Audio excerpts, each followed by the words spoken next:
Assalamualaikum warahmatullahi wabarakatuh. Dan ini dikaitkan dengan konstelasi politik menjelang tahun 2024. Nah, beliau banyak mendapatkan masukan, juga mempunyai analisa-analisa yang harus kita elaborasi dan kita harus dapat supaya kita mendapatkan pencerahan dari seorang Haidar Alwi. Ini dalam rangka apa ke istana? Dipanggil presiden, dipanggil Pak Ketua KSP atau apa ini? Ya, kebetulan kita silaturahmi tokoh bangsa juga, Pak Muldoko. Kita diskusi tentang banyak hal, tentang permasalahan bangsa ini dan tentang konstelasi politik juga di Indonesia. Teman-teman sudah heboh memberikan WA ke saya. Wah, ini kayaknya menjelang reshuffle ini seorang Haidar Alwi dipanggil presiden ini. Mudah-mudahan ini harapan kita ya, menjadi benteng perisai dari presiden itu penting, Mas. Nah, apa yang kita bisa ambil dari semangat kebangsaan yang dikaitkan dengan kondisi kekinian kita nih, Mas?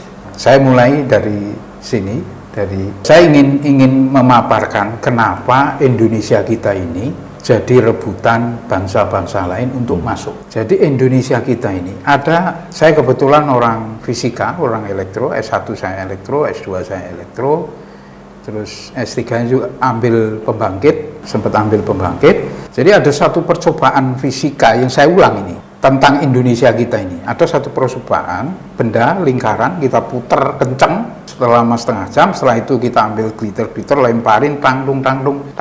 Setelah itu kita putar lagi setengah jam, maka glitter itu akan terletak di poros-poros lingkaran itu. Kembali ke cerita itu, dunia kita ini sudah 3 miliar tahun berputar, Mas. 3 miliar tahun? 3 miliar tahun berputar, dan di dalam dunia kita ini ada tambang semua hal, semua tambang ada di situ.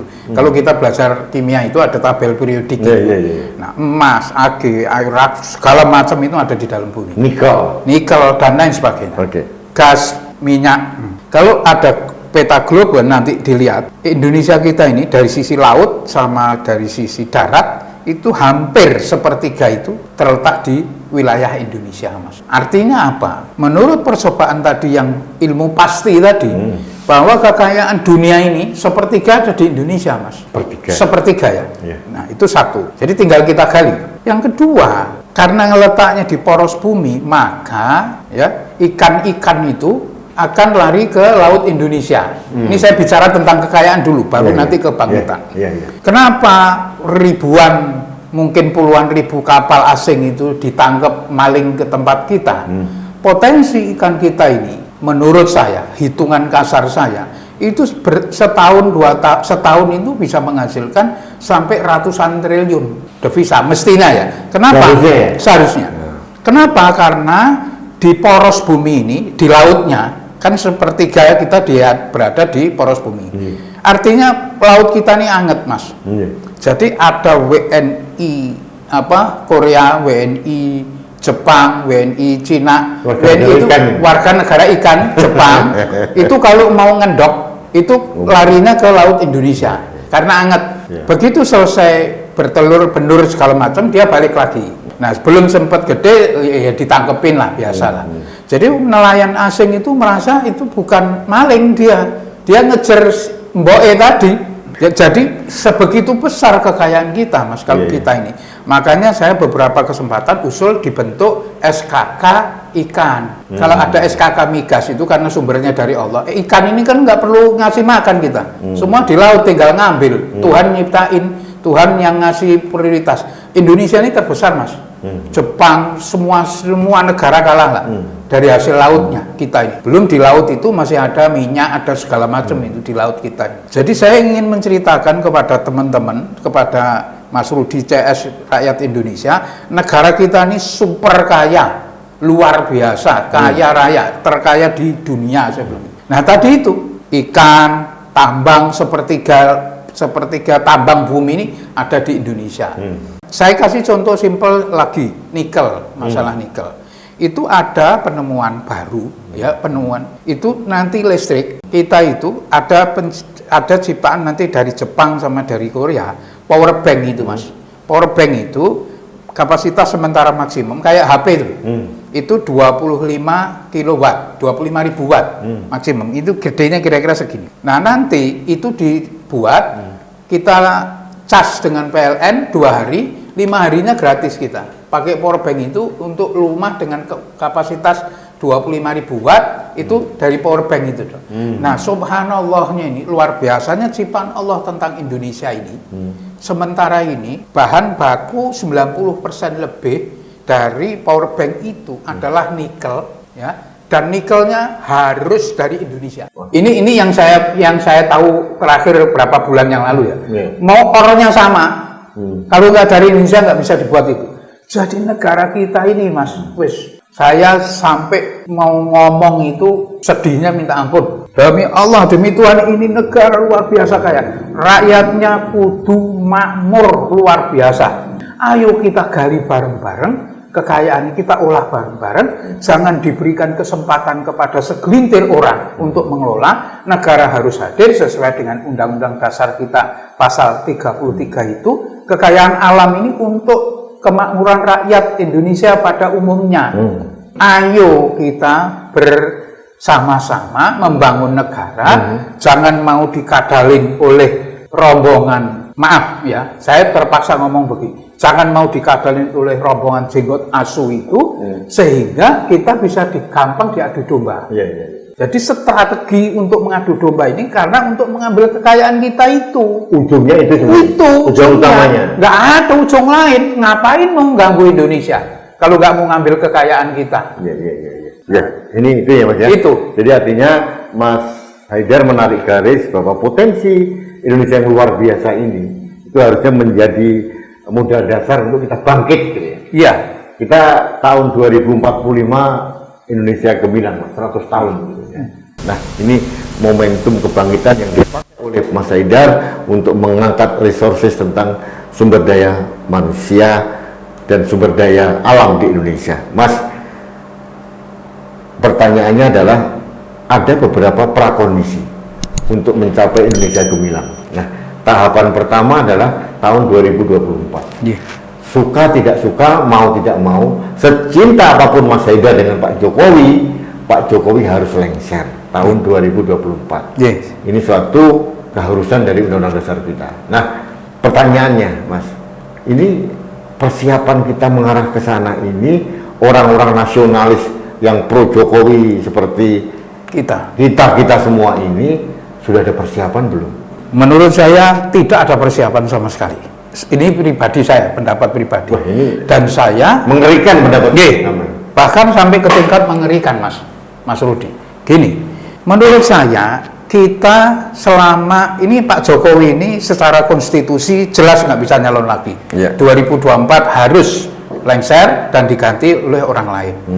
Kita yang mengklaim diri sebagai pencinta NKRI ini harus menyiapkan pengganti Pak Jokowi yang betul-betul bisa berkesinambungan pembangunan.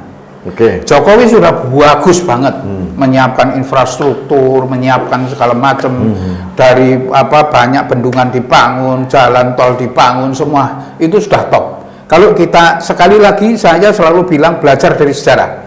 Sejarah Cina bisa maju pesat itu setelah dia bangun tol. Dari tahun 70 sekian. Duluan kita loh Mas, bangun tolnya itu, zaman Soeharto itu, duluan kita baru Cina. Tapi Cina membangun tol terus konsisten, akhirnya maju pesat jadi nomor 1, kalau boleh dikatakan nomor 1 di dunia sekarang ini. Nah, kita ini sudah mengarah ke situ Mas Rudi. Bangun tol sudah benar, sudah bagus, fasilitas sarana infrastruktur sudah top. Pak Jokowi sudah top banget sudah. Nah, tinggal 2024 kalau tidak kita jaga kesinambungan dari pembangunan, bablas. Saya katakan bablas negara ini. Bisa. Mas Haidar melihat indikasi apa kok dikatakan kita belum siap, kita belum mempersiapkan diri? Apa yang Mas Haidar lihat dari itu? Saya melihat begini Mas Rudi. Jadi kalau kita pelajari betul, tarik garis 2014, betul-betul kita terbelah. Ada kelompok, saya sebetulnya paling sungkan untuk menyebutkan itu. Ada mereka yang ada kelompok kampret sama kecebong, gitu kan? Kelompok kampret kecebong. Nah, kelompok kampret dan kecebong ini itu kan seluruh rakyat Indonesia ini diklaim sebagai cuman dibagi dua, kampret kecebong. Nah, kampret dengan kecebong ini itu ada irisan, Mas. Kalau lingkaran ini, lingkaran begini irisan. Irisannya ini lebih besar dari aslinya, asli cebong, asli kampret. Nah, ada irisan antara cebong dan kampret yang lebih besar dari asli kampret, asli cebong, gitu loh, Mas. Ini cerita sedikit. Nah, pada saat itu Pak Jokowi pinter, Pak Jokowi luar biasa. Irisan yang gede tadi itu full diambil oleh Pak Jokowi dengan strategi misalnya dengan menaruh Ma'ruf Amin sebagai Wapres. Jadi tidak ada alasan itu irisan ini lebih pintar dari yang lain, Mas. Jadi orang-orang berakal yang berpikir saya harus meneliti, saya ambil maaf nih Prabowo Sandi atau Jokowi Ma'ruf gitu. Nah, orang-orang yang berada di irisan besar ini itu ditarik semua oleh Pak Jokowi sehingga Pak Jokowi menang dalam pemilu. Nah, posisi sekarang itu pada posisi ini kan masih diseberang-seberangkan ini. Cuma namanya aja berubah. Yang namanya kampret jadi kadrun. Itulah kira-kira ini. Oh, ini orang yang bicara. Tapi kelompok Jokowi ini, kelompok kita ini masih di situ. Tapi saya melihat yang kelompok mereka ini jauh lebih matang dari sisi strategi daripada solid daripada kelompok kita. Nah, kelompok mereka ini sudah kelihatan. Saya secara pribadi mengatakan bahwa Anies Baswedan, Abbas itu tidak punya prestasi. Menurut saya ini, ya boleh-boleh aja. Jadi menurut saya tidak punya prestasi. Kalau kita sepakat boleh ya. Nah, tapi dia bicara santun, realistis, dan lain sebagainya. Nah, irisan yang gede tadi, yang terambang-ambing pada saat Pak Jokowi, dia jelas pilih Pak Jokowi daripada Pak Prabowo. Nah, irisan ini kan ada orang-orang, bahkan nantinya bisa Anies itu bisa, kalau kita nggak hati-hati, dia bisa menang mutlak. Kenapa saya bilang? Karena irisan tadi itu ditarik. Saya potong. Apa bahayanya buat Indonesia dan kita semua kalau Anies menang? Saya bilang begini, Pak Mas Rudi, kepada rakyat Indonesia. Sekali lagi saya bilang hidup ini ya belajar dari sejarah. Nah, supaya tidak terulang. Kita belajar sejarah Mesir, Morsi, Ikhwanul Muslimin. Kalau di sini Anies kan pernah bertemu dengan Yusuf Qaradawi itu, bareng sama Hidayat Nur Wahid itu. Nah, Ikhwanul Muslimin ini kalau di Indonesia namanya PKS. Saya tidak ya kira-kira begitulah. Nah, mereka itu pada saat pemilu menang loh, Mas, 53% loh di Mesir itu. Hebat. 53% mereka menang dengan strategi mereka.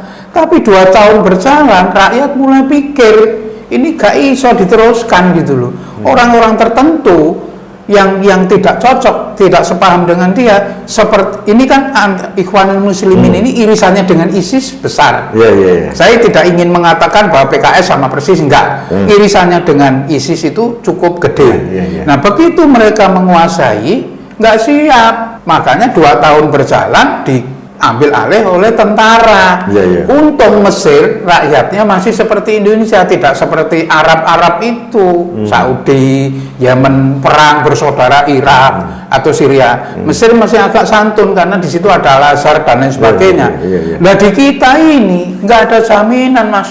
Saya tidak ingin mengatakan bahwa kalau mereka yang menang terus chaos, enggak, ya. Tapi kalau kita belajar dari sejarah, saya cuma ingin mengatakan hati-hati, itu aja. Terhadap negara ini jangan dibuat percobaan. Wes kan dia menang piye, coba mimpin gimana? Jangan, nggak bisa, negara ini terlalu besar pertaruhannya. Nanti orang lain masuk wabah ke sini, jikui kekayaan Indonesia yang tadi saya katakan luar biasa kaya. Islam itu diturunkan oleh Allah untuk tujuan-tujuan supaya manusia ini tertib. Tidak mungkin Islam ini diturunkan supaya manusia membuat huru-hara. Makanya mari kita jaga kedamaian, kemanusiaan dan cinta di kalangan seluruh anak bangsa kita ini. Jangan lagi kita terpengaruh oleh berbagai kepentingan-kepentingan politik.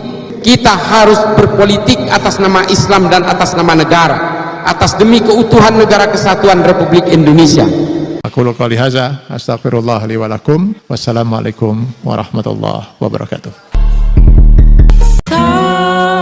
Terima kasih.